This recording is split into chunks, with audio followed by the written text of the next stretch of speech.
Why can't heat engines be 100% efficient?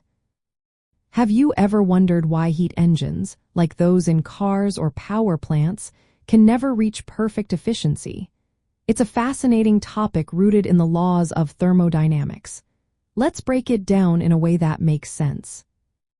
Heat engines operate by taking in heat energy from a hot source. They convert some of that energy into useful work, like moving a car or generating electricity. However, not all the heat can be turned into work. Some of it must be released to a cooler area, known as a cold reservoir, to keep the engine running. This is where the limitation comes in. The second law of thermodynamics plays a key role here. It states that energy will always be lost as waste heat.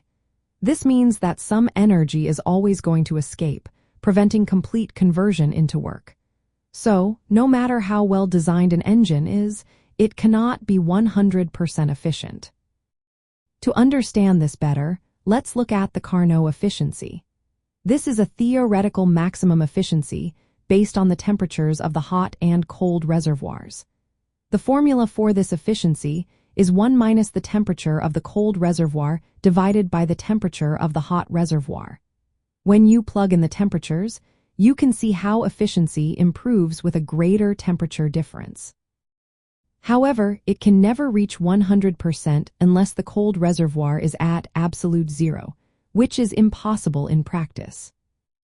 Another important concept is entropy, which is a measure of disorder in a system. For an engine to be perfectly efficient, there would need to be no increase in entropy during its operation. This means that every process would have to be completely reversible, which is not the case in reality. Real-world engines face issues like friction and heat loss, which increase entropy and reduce efficiency. Let's take a look at some real examples. A typical car engine converts only about 20% of the fuel's heat energy into work. On the other hand, modern power plants can achieve efficiencies around 40%. Even with these advancements, we are still far from that ideal 100%.